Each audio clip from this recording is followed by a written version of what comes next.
It's Soul St. Joe's with Brian Helleland and Sister Judith Dugan.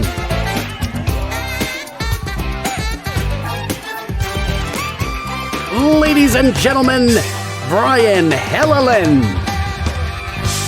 Welcome to our inaugural first episode of So St. Joe's.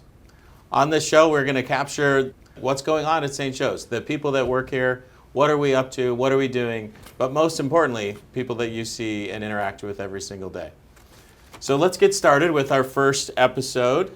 Today we have Sister Judith Dugan, who's deeply connected to our ministry. Sister Judith currently serves on the Providence St. Joseph Community Ministry Board. And you were born here at St. Joseph Hospital. I was, So, Sister, welcome to So St. Joe's. What an honor to be our first guest. Thank you. We're going to start with some questions. So, tell me about your upbringing and how it influenced your spiritual journey. Well, I grew up in Anaheim. As you said, I was born here in the hospital many years ago. We won't count. And I lived in Anaheim, went to St. Boniface School, then graduated from there, went to Mater Dei. And from there, I entered the community, the Sisters of St. Joseph.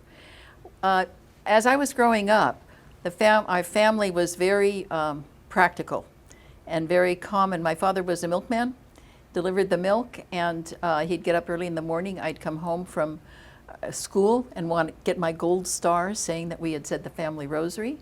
And my mother would say to me, "Now listen, your dad gets up at 4 in the morning, he goes out and gets the milk. He comes back and I have fixed breakfast. Well, I'm doing that for him," she said, and then we're not going to stop at night and say the rosary together. He prays while he's at work. I pray when I'm doing the dishes and the things around the house. So that's how I grew up, knowing about the importance of prayer and how, it isn't just a ritual that you say, but it's how you live. That's awesome. My dad was a dairy farmer. He made me connect a lot of milking stories there. Yes. How is your understanding or relationship with faith, how has it changed over the years? Well, I think as I've aged, things, they do change, and so does my faith. And I think as when I was first, it was more of a, this is what you do, this is where you go, this is what we believe. Mm-hmm. Over the years, I've really gone so that faith to me now is something that I have a little saying. The saying is, there is a God. And I punctuate that differently depending on what's going on. When things are just fine, there is a God. When things are wonderful, there's an exclamation point at the end of that. And when I'm having a bad day and things aren't going just right, and I'm just wondering how things are going to be, there's a question mark. There is a God. So my faith really, though, I never really question other than how I say it, because I have found that over the years, there really is a God, and that relationship is so important. That's amazing. That's great. Tell us a little bit about the process of becoming a sister and the vows you took. Good. Well, I, at a very young age, in my first communion, I was so excited about First Communion and receiving Jesus that I said, I'm going to give my life back to God. Now I was a 7-year-old, okay, or 8-year-old. Time went on, I went to Mater Dei, I had a wonderful education, I dated, I had good friends, but I kept having that little voice in my head that said, I want to be a sister. And I had looked at different communities, but there was something about the Sisters of St. Joseph. They were friendly, they were human. It was the first time I had seen a sister eat anything, which really, I was into high school when I realized they were human, really human. Well, I entered the community, there was the come and see. It's a very flexible kind of a time. I look at the congregation, they look at me, and we see if this is a good match. And when it is, we then go through our formation programs, make our vows, and I made them for life the first time I made them. How about an experience? Share an experience where you feel that you've just made a significant impact on someone. My background really has been education, and I was a principal of Catholic elementary schools for 20 years. And when I was over at Holy Family, a parent came in and said, I'd like to transfer my son into Holy Family because he's had an experience out on the street where he saw someone steal a necklace off of the lady. And he's very afraid to go back to school there. So can we enroll him? I said, well, yes. And she said, I have to tell you something. He has cystic fibrosis, okay? As he was in 4th grade at that time. By 7th and 8th grade, Eddie was, he was getting worse and worse, and his sister had died of cystic fibrosis, and he knew what it was meant for him. And his mother had said to me one day, you know, he gets good care, he gets all of these things, but nobody's really helping him with spiritual life, spiritual things. And so the three of us had this conversation, and I explained to him that I see God as hugging, the experience of hugging me, loving me, taking care of me. And so, Eddie, I think that's the best image. Well, time went on a little bit, and I want to tell you this little story about Eddie because he was getting worse and worse. And the nurses would come in, and he'd say, now, you know, I'm going to look in the big book when I get up there. And if your name's not there, I'm going to put it in. And if it is there, to some of the other nurses, he'd say, if it is there, I'm going to erase it. Now, that's how Eddie was and what he thought of heaven and how to go. But I think he had a huge impact on my life. And I hope that the journey with him was good for him.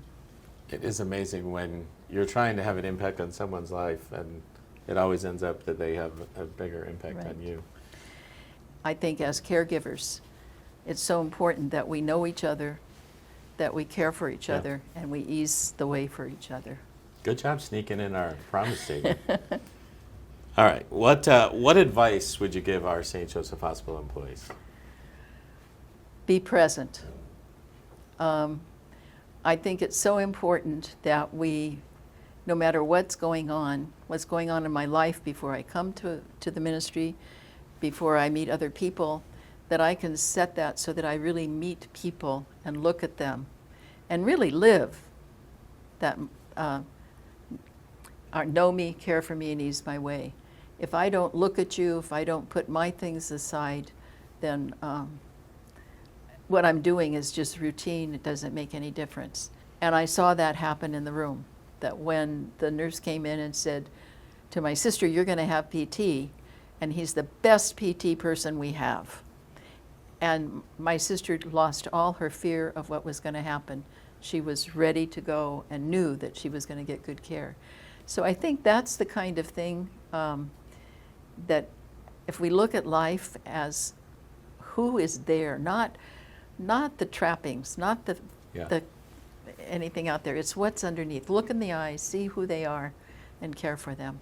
I love that being able to talk up your fellow caregiver and the service they're going to provide, but just being present as a whole. Mm-hmm. And we're in healthcare, so we're always present for our care for our patients, but also remember being present with each other in our ministry and what we do together. All right, we're going to switch to some fun questions.